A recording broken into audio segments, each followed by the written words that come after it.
Olá, sejam bem-vindos a mais um episódio do Café com a Geriatra, o seu podcast semanal sobre geriatria, estilo de vida e longevidade. Hoje o episódio está especialíssimo. Já ouviu falar nesse termo super idosos? Que eu digo que aquele é um super idoso. O meu convidado de hoje é seu José Bezerra da Silva, um senhor que não tem vergonha de dizer que tem 90 anos. Agora, que 90 anos que vocês vão ver aqui? E a gente vai conversar sobre aposentadoria, ressignificar da vida, propósito de vida, atividade física, inclusive maratona e mergulho. Tudo isso agora com o seu José Bezerra. Seja bem-vindo. Doutora Ângela, muito obrigado. Eu vou iniciar com as minhas palavras que deveriam ser pronunciadas ao término dessa entrevista. Pois diga. Me sinto muito honrado, honradíssimo com o seu convite e, por que não dizer, até emocionado. Eu estou aqui à sua disposição, faça as indagações e eu procurarei respondê-las de acordo com a minha vivência. Só que, em recente entrevista, que a senhora foi quem encaminhou, segundo a senhora agora me falou, a Tribuna do Norte nos convidou e eu aceitei e deu o título de super idoso. Mas, na verdade, não condiz com a realidade. Não sou um super idoso. Eu sou um idoso naturalmente sadio por uma consequência de investimentos feitos De escolha de anteriormente, vida, né? escolha de vida, mas não chego a ser o super idoso. Eu sou um idoso e estou aqui à sua disposição. Muito bem. Seu José Bezerra, seu Bezerra, eu conheci... Por favor, pode me chamar de Bezerra mesmo, eu fico muito... Bezerra. É o costume, né? Questão de respeito. Eu também entendo. Foi me apresentado por Ju Farias, né, do Guia Viver Bem, onde fizemos um painel lá no Expo Longevidade. Ai, daí eu já disse que eu não solto mais ele, não. Já levei ele para um café, já vieram me entrevistar sobre super idosos. Eu disse, você quer conversar com um? Eu tenho um que vai ser só sucesso. Então, a história de Bezerra que hoje eu conheci através de um grupo de corredores, que foi assim que Ju me passou, né? Que o senhor era corredor do... O senhor vai sair uma hora aí. Do grupo delas. Então, hoje eu sei que faz atividade física regular, faz academia, faz tudo isso, mas eu queria que o senhor contasse um pouco da sua história de vida, né? O senhor foi oficial da Marinha, hoje aposentado, e que essa aposentadoria jovem, que a gente sabe que o militar ele se aposenta muito jovem, foi a sua virada de chave, que eu estava dizendo aqui nos bastidores antes de começar. Hoje a gente não vai conversar só sobre atividade física, a gente vai conversar sobre ressignificar, porque eu digo que a aposentadoria já deixou de ser o fim. Hoje a aposentadoria é um novo ciclo da vida. E a sua história, ela é justamente sobre isso. Então, quando Bezerra falou aqui, o senhor falou aqui, para minha convidada anterior, que quando chegou lá na sua aposentadoria, que viu uma segunda-feira, o que é que eu vou fazer, né? Me conta um pouquinho dessa história. Doutora Ângela, a história poderia dizer até sui generis.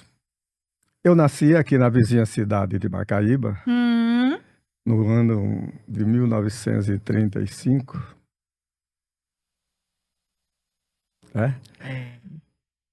E permaneci em Macaíba até os 17 anos. Filho de pessoas humildes.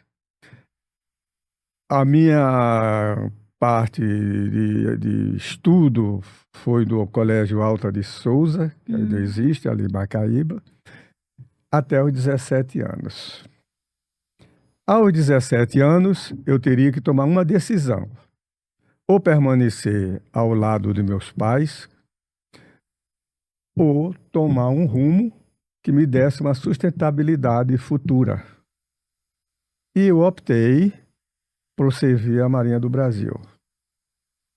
Naquela época chamava-se Marinha de Guerra. Hoje mudou, é Marinha do Brasil.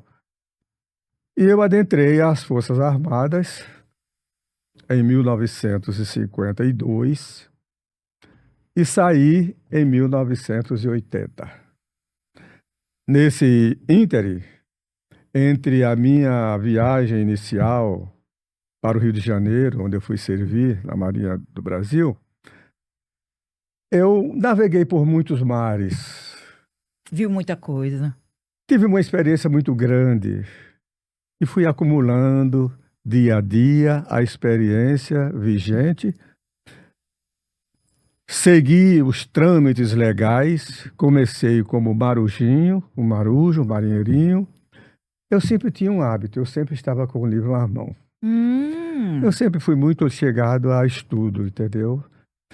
Tanto é que eu fui promovido na escala normal da carreira naval para praças, eu fui promovido até terceiro sargento.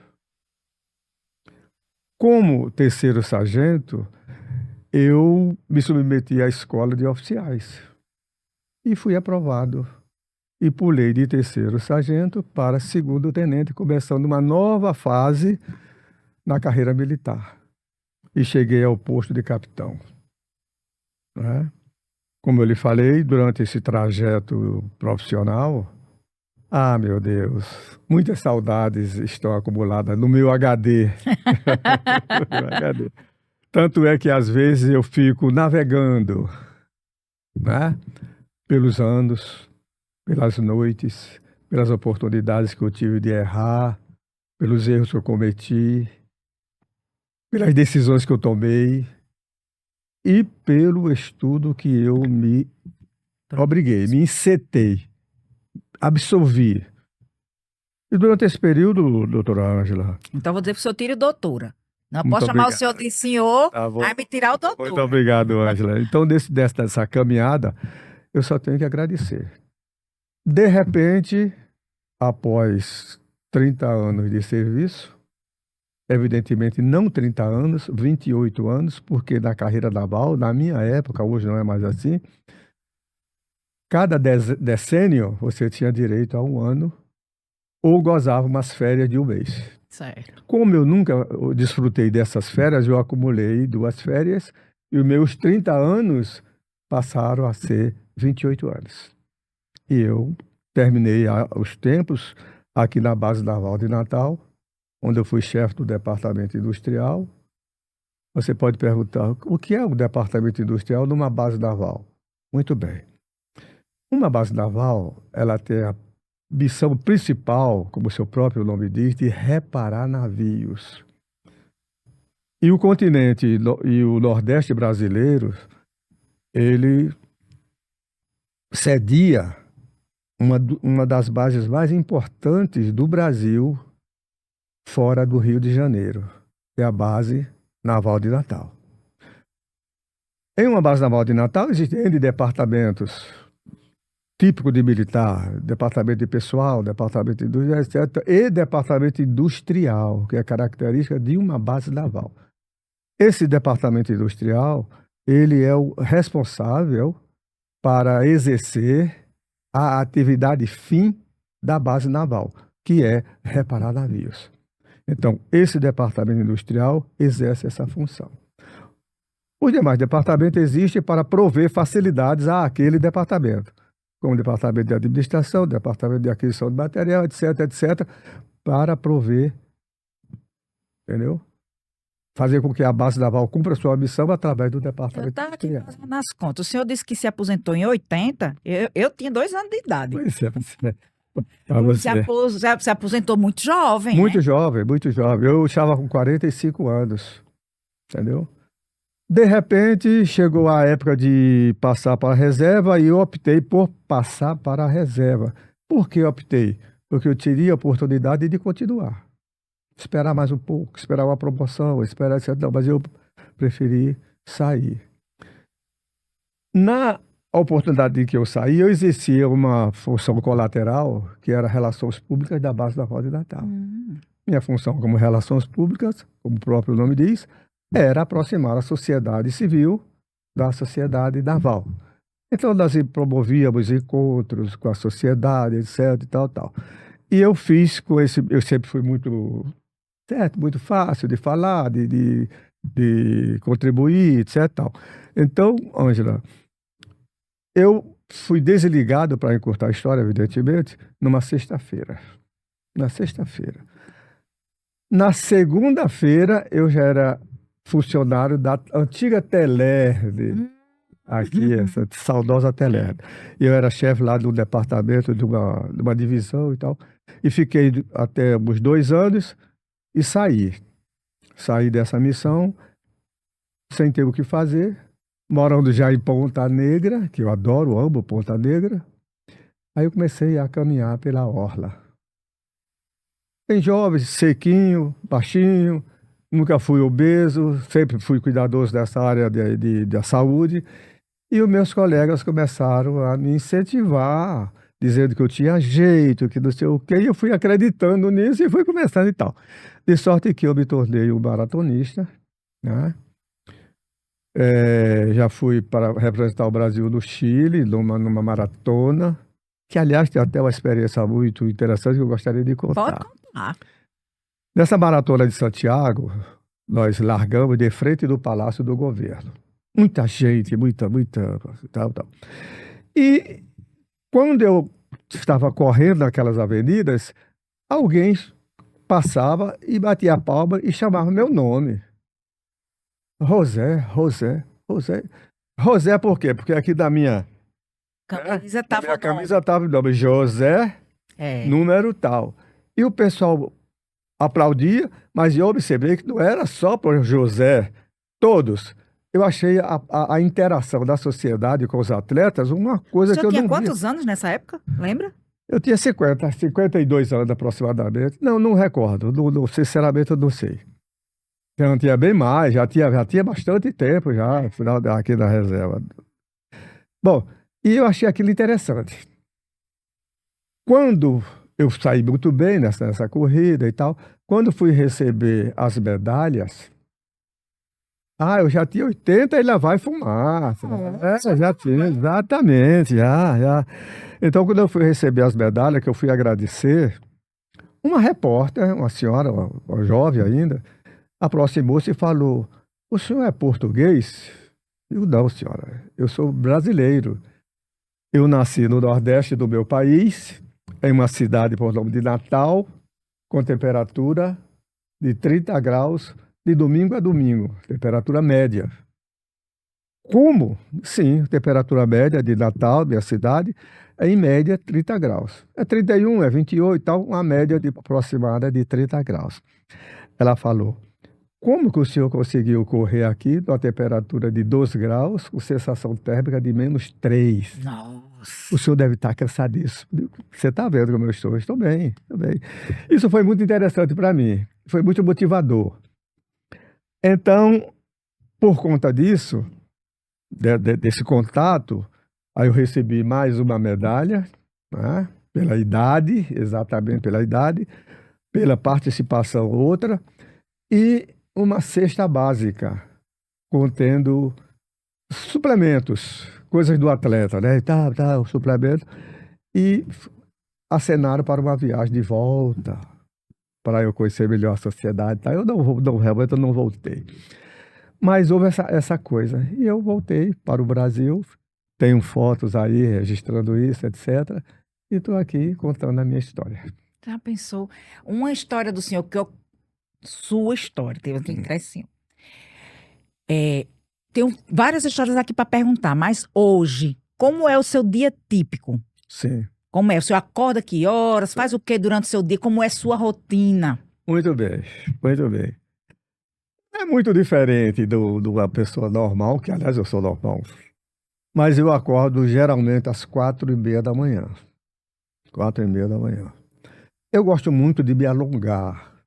Eu tenho uma história de alongamento que eu me orgulho dela, entendeu? Eu tenho uma flexibilidade muito boa, etc e tal.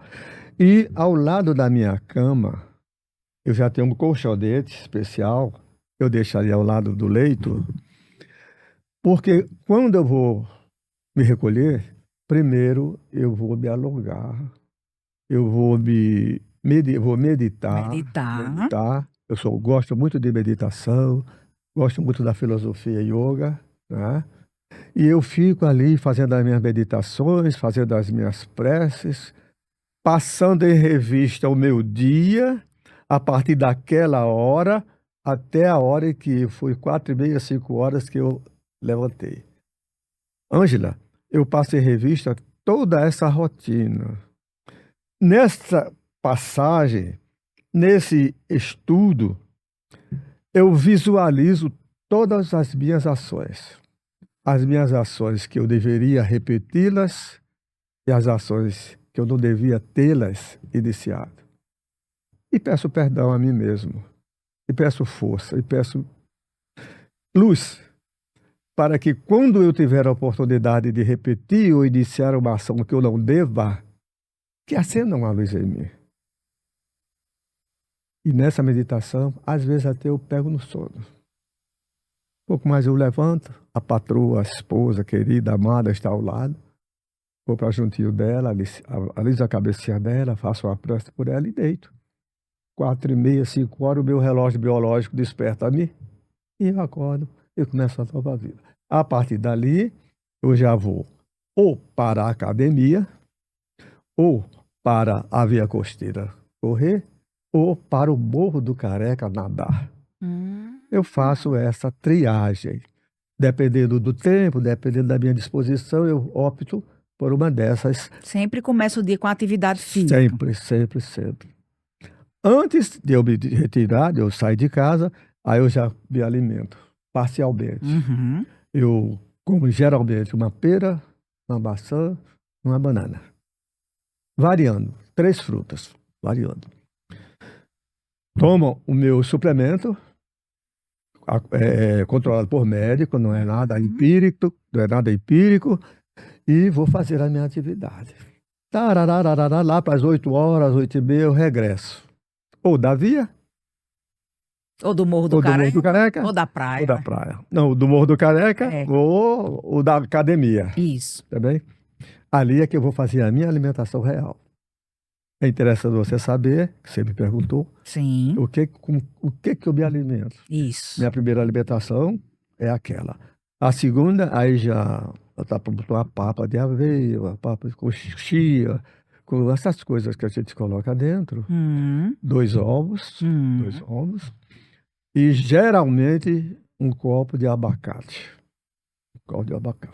Feito isso, eu estou pronto para iniciar a minha rotina normal.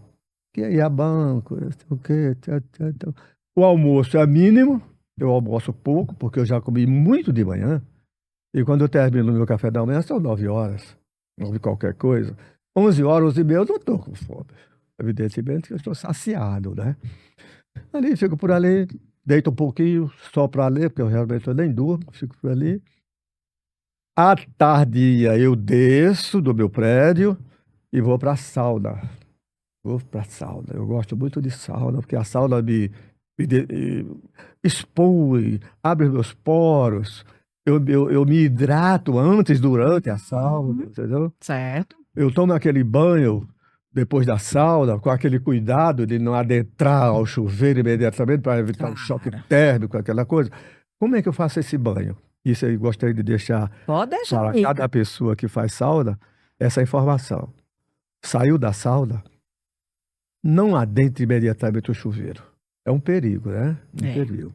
Então, como é que eu faço? Eu equalizo a temperatura do meu corpo. Como? Morando as extremidades, as mãos, os braços, as pernas.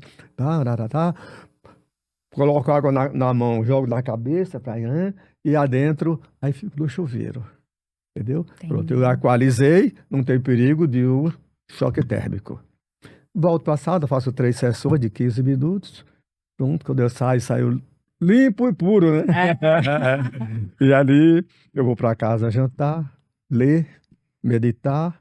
Aí o senhor estava me falando sobre esse seu vizinho que queria participar do grupo, mas só queria pagando, né? Que não era o propósito. Que o senhor disse que depois ele ficou andando com um pouco mais de dificuldade. Me conta aí. Pois é, hoje ele já está sob os cuidados de uma cuidadora. E quando ele me vê, ele chora. Ele chora. E eu o abraço, eu o afago. Tudo bem, nós vamos juntos, vamos superar, é uma fase da sua vida e tal. E outros me acompanham E nos dias em que eu, por qualquer motivo, deixo de comparecer, é uma reclamação, é uma cobrança. E eu fico feliz, sabe, Ângela? Fico feliz. E não é nada demais. Desce com um cabo de vassoura, né? Que eu sei a história, para fazer um alongamento, subir o braço, descer o braço, girar, né? Um deles, eu fiz fazer marcha nazista, marcha alemã, aquela que bota o pé lá em cima. Eu não consigo, consegue. Hoje é uma graça. Como é que você marcha? Ele, pá, pá. Pois é, Lindo, lindo. Esse faz 3 anos. que já acompanha. Então ele diz que ele tem 83 anos, mas os 3 últimos anos deve a minha pessoa. Tá vendo? E eu fico emocionado. Com certeza, porque o que a gente quer dizer é que nunca, nunca é tarde para começar, né? Exatamente. Que as pessoas pensam que Bezerra começou desde jovem, desde adolescente e tal, porque foi das Forças Armadas, fazia o preparo físico, mas, na verdade, o pontapé foi na aposentadoria. Com certeza, com certeza. Durante o meu tempo da reserva, da atividade, melhor dizendo, eu cumpria o feijão com arroz, né? É. Agora, eu recordo que quando eu tinha oportunidade de liderar algum grupo de marcha, de corrida, o pessoal reclamava um pouquinho. Porque você puxava muito. O capitão é. Ixi, Mário, hoje estou ferrado. Aí eu sorria, mas por aí foi. Então, como eu lhe falei, após os 50 anos, eu comecei. Me diga uma coisa, seus pais viveram até quantos anos? Sim, a minha mãe, interessante, a minha mãe faleceu aos 83 anos. Sadia, de repente, o infarto a levou. E o seu E pai? meu pai, aos 45 anos, Nossa, a tuberculose o levou. Naquela época, não tinha o tuberculose tratamento, né? era. Por que que eu quero saber isso? Porque Pois. as pessoas acham que a genética influencia muito. Mas não é bem assim, não. Tá nos livros, tá nos estudos. A genética, ela tem um componente de 25%. 75% é o estilo de vida. A gente não pode falar do seu pai, porque o seu pai foi privado antes do tempo, porque realmente naquela época não existia o tratamento, Exato. né? A sua mãe já foi em 80 a mais, faleceu no problema do coração. Hoje o senhor toma remédio para alguma coisa além do suplemento? Sim. Qual é a medicação? Sim, eu sou muito cuidadoso. Eu faço os meus check-ups rigorosamente todos os anos, entendeu? E eu tenho um médico que ele não é um médico, ele é um amigo cardiologista. Eu posso citar o nome dele Pode. com muito prazer, Dr. Felipe. Ah, Felipe Guerra. Ah! Meu cardiologista. Maravilhoso. É uma pessoa maravilhosa, filho de militar da Marinha. Coincidentemente, da oportunidade que ele nasceu, eu era vizinho, e eu vi Felipe nascer praticamente, entendeu? Hoje Felipe me acompanha, tem um cuidado paternal comigo, e ele é que faz o meu acompanhamento. E o único remédio que ele receita para mim é remédio para controle de pressão. Se eu não tomar o remédio de controle de pressão, minha pressão vai a 40, vai a 14. Calma, vai a 14. Aí eu tomo esse remédio e fico sempre em torno de 11, 12 batidas cardíacas por ali, 70 e tal.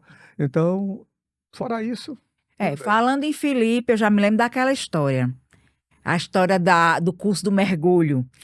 Com os 86 anos. Falou em Felipe, já deu o gancho da história. Que eu queria que o senhor contasse, que a gente fez um café lá na clínica, ele contou essa história, foi muito emocionante e eu acho bem interessante que, apesar de ser da Marinha, o senhor não tinha o curso de mergulho em águas profundas, não é isso? Exatamente. Conta pra gente um pouquinho como foi essa história, como foi para conseguir fazer. Eu vou voltar um pouco à Marinha. Volta. Durante o meu tempo da Marinha, eu naveguei muito, mares bravios, mares suaves, noites maravilhosas, recordações incríveis. E nessa rotina principal, a minha rotina principal da Marinha era combate aéreo.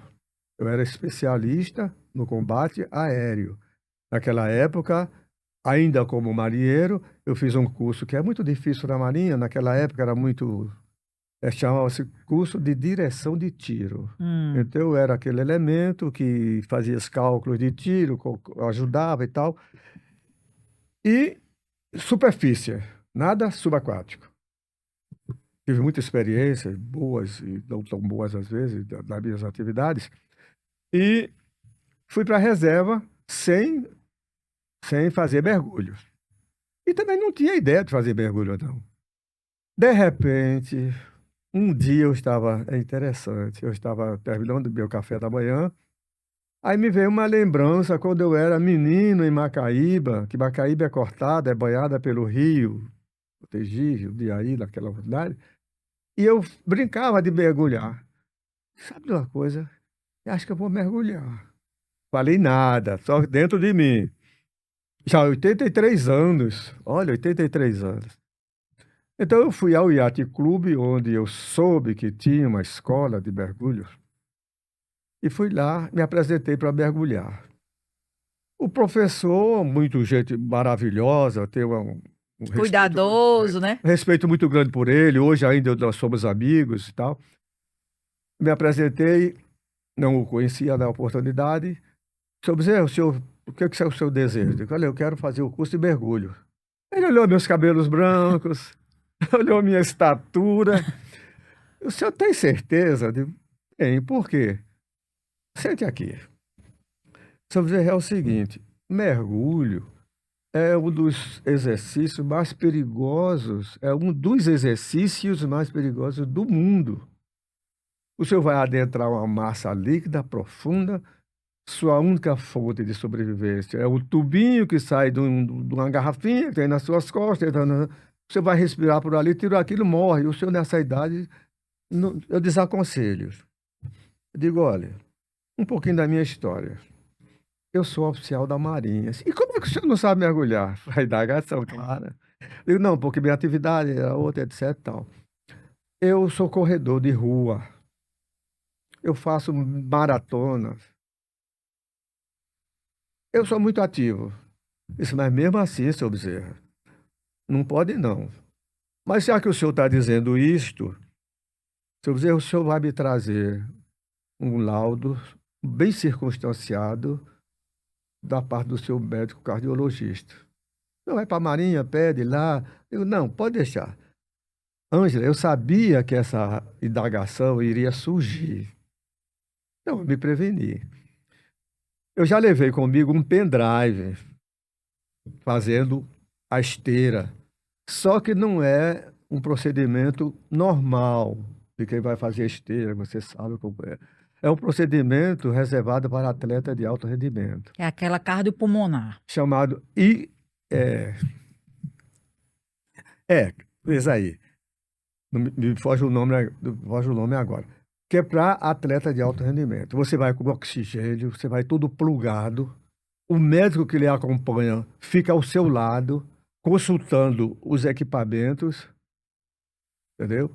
Consultando os equipamentos, fazendo anotações e com aquele cuidado da pressão, da sobrecarga, etc, etc. Aí ele olhou assim, seu Zé, esse é o senhor? Eu digo, sou, você tá, sou.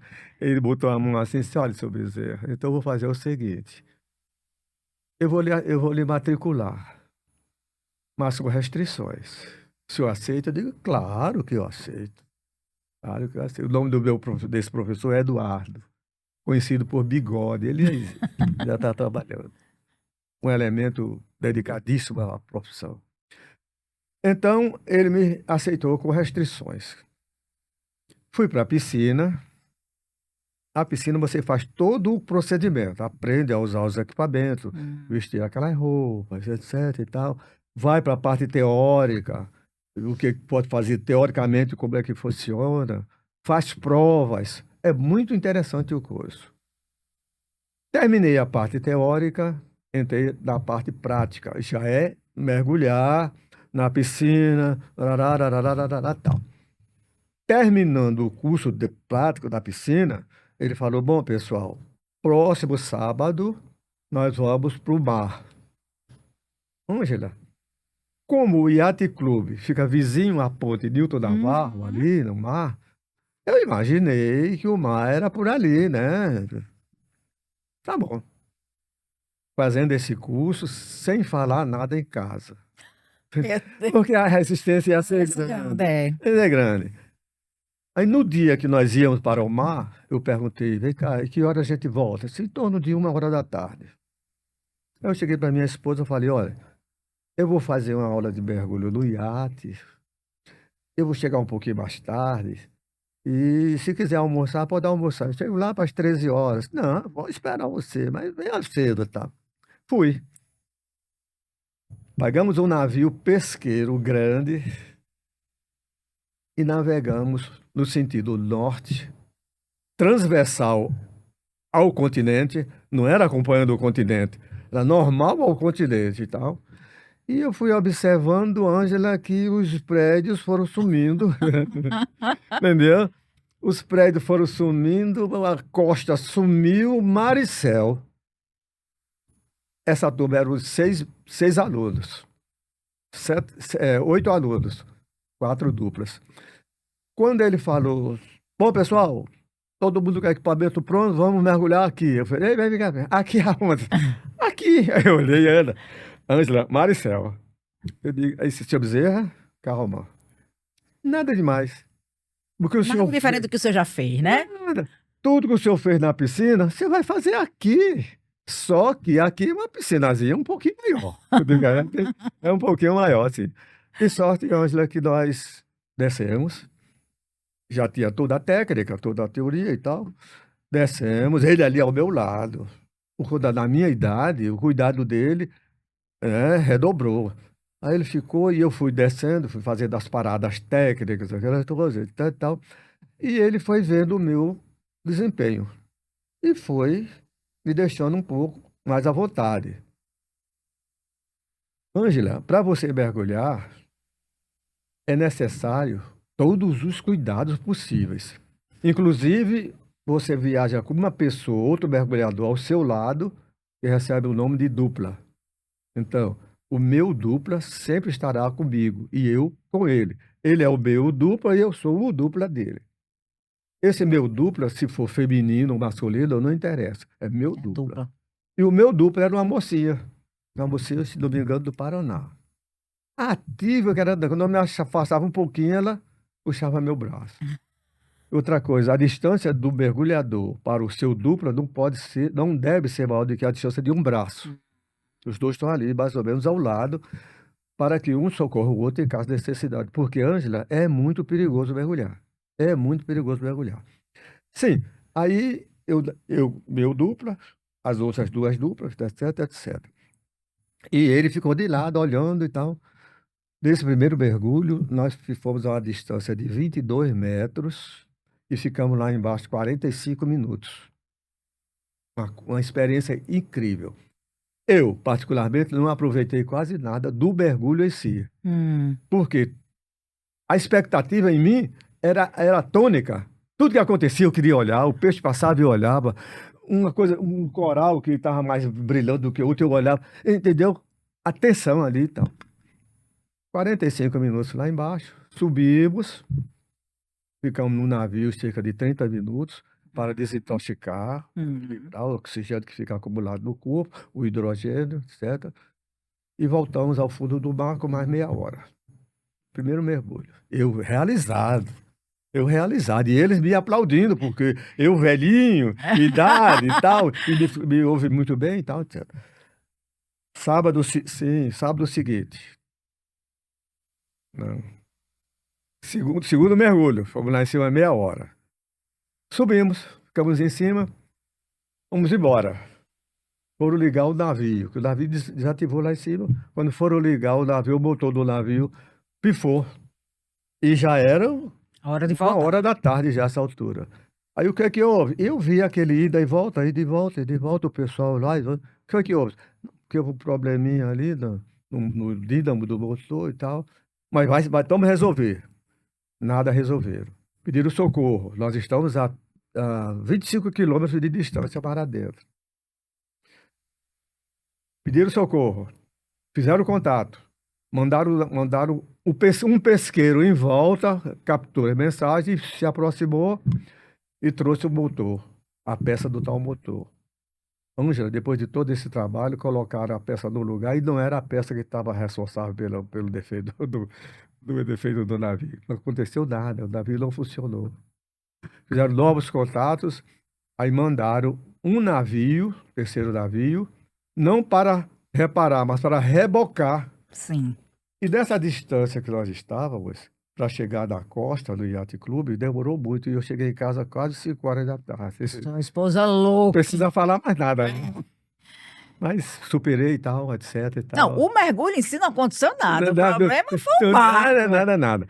Marcamos um outro mergulho, que fazia parte do currículo, 3 mergulhos longos, e finalmente a prova final. Você fez tudo aqueles procedimentos, mas tem uma prova final. O que significava essa prova? Você pousar no fundo do mar, tirar sua máscara. Quando você tira a sua máscara, você não vê nada. Não vê nada lá embaixo. Aí você repõe a sua máscara, você aprendeu, teoricamente e na prática, a desaguar. Quando você faz o procedimento para desaguar, é um procedimento simples, de repente sai água da máscara realmente. E você vê tudo que é uma beleza. Primeira prova, passei da primeira prova. Segunda prova, terceira prova, quarta prova. E finalmente a prova final seria você tirar a sua respiração. Sua única fonte de sobrevivência é aquela respiração que você recebe do tubo de oxigênio que está nas suas costas. Quando você tira, ou repõe ou morre. Não tem como. Né? Aí você retira aquela coisa da sua boca e fica soltando borbulhas. Quando não tem mais, aí tudo volta ao normal. Vamos lá. Por incrível que pareça, lá embaixo você respira melhor do que aqui. A impressão que dá é que nada, você respira melhor do que aqui. Respira tranquilamente, expira tranquilamente, faz aqueles procedimentos. Feito isso, nós subimos e fizemos a prova final. Foi isso e voltamos. Recebi meu diploma e estou aqui contando a história. Muito bem. Mas e aquela experiência que teve lá no fundo, naquela caverna que apareceu? Bom, terminei o curso. Certo. Agora vamos aos mergulhos, chamados mergulhos contemplativos. Aquele mergulho que E você agora vai aproveitar. aproveitar, você vai se deleitar, você vai sentir dentro daquela massa líquida incrível o silêncio do fundo do mar.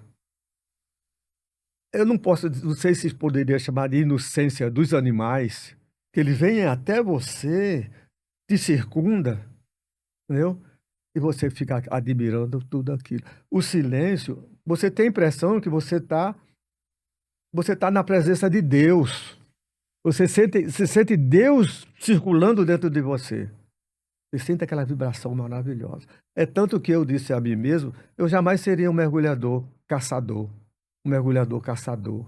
Onde aqueles animais se aproximam de você, com aquela coisa, sei lá, olhando você, você pega um arpão e estupra o garoto lá né, e volta.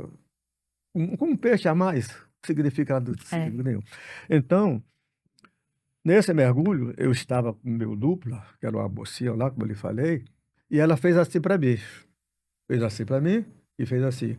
Porque lá embaixo a linguagem é gestual. Não tem como se comunicar. É gesto. São gestos que você aprende para tudo. Quando ela fez assim, eu olhei para o alto, vinha um cardume dos peixes chamados barricudas, né? Os peixes grossos assim, parecia uma força aérea passando assim por cima dele. Depois eu olhei ao lado assim, aí vi, ela fez assim, já o instrutor fez assim. Tartaruga. Tartaruga, né? E até parece mesmo. Aí que eu olhei, veio uma tartaruga, parecia uma banheira. Parecia uma banheira. Passou aqui, rente a minha cabeça, eu ainda fiz assim no dorso dela, né? Ela falou assim, não tomou conhecimento. Quer dizer, essas coisas que me emocionam e que me fazem voltar ao fundo do mar sempre que eu tenho oportunidade. Sempre que eu tenho oportunidade, eu vou visitar o fundo do mar. Eu adoro. Eu me sinto bem. A idade é uma dificuldade, mas não é um empecilho intransponível. Você, com a idade que você tem, você é o que você é. Entendeu? E assim, isso. Eu sou o que sou. Nem mais, nem menos. Então, quando falaram que eu sou um super idoso, fiquei meio assim, tá? Não sou, eu sou uma pessoa normal. Se a gente parar para pensar, Aqui, se a gente for ver os pilares do envelhecimento saudável, o senhor pratica atividade física, se alimenta bem, cuida do seu sono, gerencia essa parte de estresse, que hora nenhuma que eu escutei, mas essa história da meditação talvez tenha lhe ajudado muito no Muito, fundo do mar, muito. né? O conhecimento do seu corpo, da respiração, tudo. A questão do lado espiritual, né? De Exato. crer em Deus, tem gente que crê em natureza, o que for, mas a pessoa cuidar também do seu lado espiritual. Olha só, o senhor mergulhou e sentiu a presença, né? Não Exatamente. foi assim, contemplar. Que graça, eu nem digo, sei nem qual a palavra que poderia dizer, que presente, É né? divino. Divino. É divino. Eu nem imagino, porque realmente nunca fiz mergulho, mas posso nem sequer imaginar como é que seria isso. O máximo que eu cheguei foi mergulhar de snorkel ali, mas quando você vai para um lugar onde, por exemplo, o mar é claro, né, e não está chovendo, a mar não está turvo, que você consegue ver as coisas, é muito bacana, é muito bom. Agora, voltando a uma pergunta que eu deixei sem resposta, você falou que eu vi uma caverna. Isso. Bom, depois do curso, eu voltei a mergulhar e fui para um local chamado de...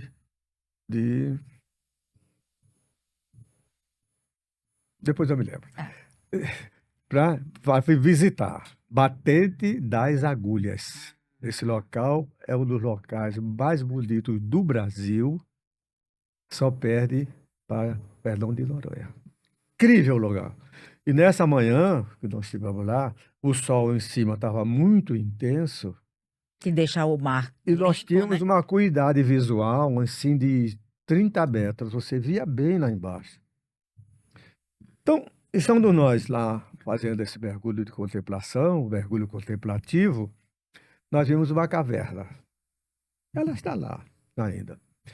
Aí tocamos sinais. Nesse dia nós havíamos levado um filmador, né, Uma câmera. uma câmera subaquática. E estava sendo filmado. E quando nós vimos a caverna, eu liderei a descida, adentramos a caverna. Nesse dia, como estava muito intenso o sol, lá embaixo tinha muita luz, e os corais eram de uma nitidez que saltava aos olhos. O verde dos corais era verde, o vermelho, preto era preto. Então era aquela coisa colorida extraordinária. Eu entrei na caverna e o interior da caverna estava forrado por esses corais. Chega a me arrepiar até hoje, né? Eu fico imaginando. Olha bem, abismado e embevecido com o ambiente, eu fui tomando gosto e fui adentrando. E vi que no fundo da caverna existia uma outra abertura. Fiz sinal para o meu duplo, meu outro colega que estava conosco, a outra dupla, e fomos navegando até lá. Quando eu entrei no buraco, lá na abertura, que eu olhei para o fundo, eu vi assim, numa encosta da caverna, a estátua de uma santa, com 2 metros de altura, uma santa, ela recostada, com as mãozinhas postas assim, não estava assim, eu estava assim. Sim, para frente. E eu senti o desejo dentro de mim de dar um beijo naquelas mãozinhas. Eu não estou aqui falando de religião, Isso. falando do fato que eu vivenciei. E me dirigi para lá, para beijar. Evidentemente, eu não iria beijar. Era só. Porque foi simulação, né? Porque os Isso. corais iam ferir meus lábios, não era por aí. Quando eu fui me aproximando, Dupla. o que estava filmando suspendeu a filmagem e bateu a foto. E eu tenho essa foto aí, eu me aproximando dela aí. Tem emoção mais vívida do que uma dessa? Não. O silêncio do mar, a profundeza, a presença divina me envolvendo e aos meus amigos. E esse espetáculo, não há cristão que suporte sem se emocionar. E foi o que eu falei, me emocionei e tal. E voltei para os meus amigos, deixamos a caverna, regressamos, e ainda emocionados subimos e fomos para o barco. Com essa experiência da caverna. Se você entrar no site, mergulhando no Batente das Agulhas, do seu Facebook, você vai ver isso lá. E vai ver a figura da santa que está lá ainda. Mergulhando. Do batente, mergulho do batente e das agulhas. Só isso. Pô, já cai no seu Facebook. Vários mergulhos, nós lá fazendo esse mergulho. Entendeu? A coisa é incrível. Agora, me indagaram. Quem colocou essa santa? Como é que ela surgiu lá? Não sei se foi um naufrágio. Tinha algum barco próximo? Não, nada próximo. Se foi alguma promessa. Alguém que foi colocar lá. Sei que ela está lá. A imagem estava intacta? Intacta. Porém, não deve mais estar. Intacta sim, porém não tão visível, mas nos vídeos que você vai ver, ela aparece lá. Porque os corais estão cobrindo. Ela está recostada na parede e os corais estão crescendo em torno dela, estão ligados nela. A tendência é ela desaparecer, mas ela está lá ainda. Mas a experiência é maravilhosa. Esse batente da agulha, ele fica onde? Atol das Rocas? Não, é menos. Ele está a 22 quilômetros, talvez, aqui do Nordeste, daqui da costa. Em torno de 20. Tá lá. É só você colocar, você ver. Se o senhor pudesse hoje dar uma mensagem, eu não digo nem para os jovens, eu digo para os 60 a mais. 60, 70, 80, vou dizer 90 também, porque eu tenho um que ele se chateia se eu disser que não falei dos 90 a mais. Se o senhor pudesse deixar uma mensagem, o que é que o senhor diria assim? Ângela, que você viva um dia de cada vez, como se esse dia fosse o último dia. Amanhã é um dia. Depois de amanhã, mais um dia, mais um dia, mais um dia. Eu gosto muito de ler, né? Um modo de ser, não apenas fazer. Existe um caminho de guerreiro que não busca conquistar os outros, mas dominar a si mesmo. Veja que coisa linda. Chama-se a arte da paz. Seu fundador é Morihei Ueshiba, um místico, né? Não era apenas um artista das artes marciais, mas ele era um místico que enxergava claramente através da ilusão do conflito e da separação. Ueshiba ensinou que a verdadeira vitória não é a dominação sobre o outro, mas a harmonia interior. Que coisa linda, né? A arte da paz não é fraqueza disfarçada por palavras nobres. É a força mais profunda, forjada na quietude e não no ruído. É a disciplina para enfrentar o caos sem se tornar ele o próprio caos. A clareza para enfrentar a espada com um coração que não tem inimigos. A sabedoria para dissolver a oposição sem precisar destruir. A paz, Ângela, não é passiva. É uma ação da mais alta ordem. Uma força que cria em vez de reagir. Em um mundo viciado em ofensas, indignação e retaliação, a arte da paz é o caminho do guerreiro espiritual, inabalável, firme e alinhado com a corrente divina. Veja como podemos aplicar isso em nossa vida. Primeiro, acalme a tempestade. Lindo, né? Não podemos controlar o caos do mundo, mas podemos dominar o caos interior. Respire. Observe seus pensamentos. Observe suas reações. Torne-se imóvel em espírito, como uma montanha que não se move ao vento. Isto é apatia? Não, não é. É o primeiro passo em direção ao poder. Transforme o conflito em compreensão. Quando o conflito surgir, faça uma pausa e pergunte: o que isso está me ensinando? Né? Ah, meu Deus. Responda com precisão, não com emoção. Alinhe-se com a energia universal. Esse meu amigo falou sobre o alinhamento com a força criativa do universo. Isso não é uma metáfora, é uma verdade hermética. Todas as coisas vibram. Quando você age em harmonia, você navega da corrente da natureza. Você se torna intocável, não porque está endurecido, mas porque está em sintonia. Seja um centro de paz. Deixe sua presença transformar o ambiente, não com volume, mas com quietude. Seja a calma na tempestade. Seja aquele com quem os outros se sentem seguros, não porque você é fraco, mas porque sua paz é feroz e seu espírito inconquistável. Transcenda a ilusão do outro. Não há o outro, não há inimigo. O que há é ignorância, medo, dor, mas nenhum inimigo. Até mesmo o agressor está preso da ilusão. Veja além da máscara. Responda à alma, não ao grito. Isto não significa permitir o mal, mas neutralizá-lo com precisão, não com ódio. A arte da paz é a arte de se tornar inteiro, tão inteiro que nenhum golpe pode destruí-lo, porque você não está mais em pedaços.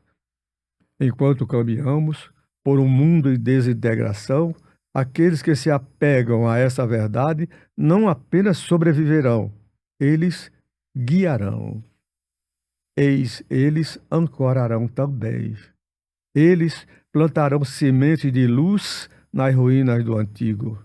Seja esse, em força, em silêncio, a serviço de todos. Muito obrigado. Muito obrigado. Não Muito tenho feliz, palavras, não muito tenho feliz. palavras. Não tenho palavras, eu estou realizada. Muito bem, muito obrigado. Você sabe que para onde eu for, saio lhe arrastando, porque sua história é muito emocionante. A gente poderia conversar aqui o dia inteiro, mas nós só tínhamos uma hora que passou, ó. Já passou de uma hora, não? Já passou de uma hora. Mas você pode cortar o que não interessava. Vai tudo, não é, Matheus? Vai tudo. Muito obrigada por ter aceitado prontamente, graças a Deus, no dia certo, deu certo o nosso encontro. E eu finalizo aqui com vocês. Quem quiser conhecer mais sobre José Bezerra da Silva, eu vou colocar o Instagram dele aqui, o Facebook dele aqui. Quem quiser perguntar qualquer coisa, eu tenho certeza que vai responder Com muito prazer. essas pessoas. Com muito prazer. Então, eu me despeço aqui realizada como geriatra, né, num episódio que foi muito emocionante e com certeza faremos outros e outros e outros. Se você gostou, não esqueça de curtir, comentar e compartilhar com pessoas como você que querem envelhecer com saúde e ativo. Até o próximo Café com a Geriatra.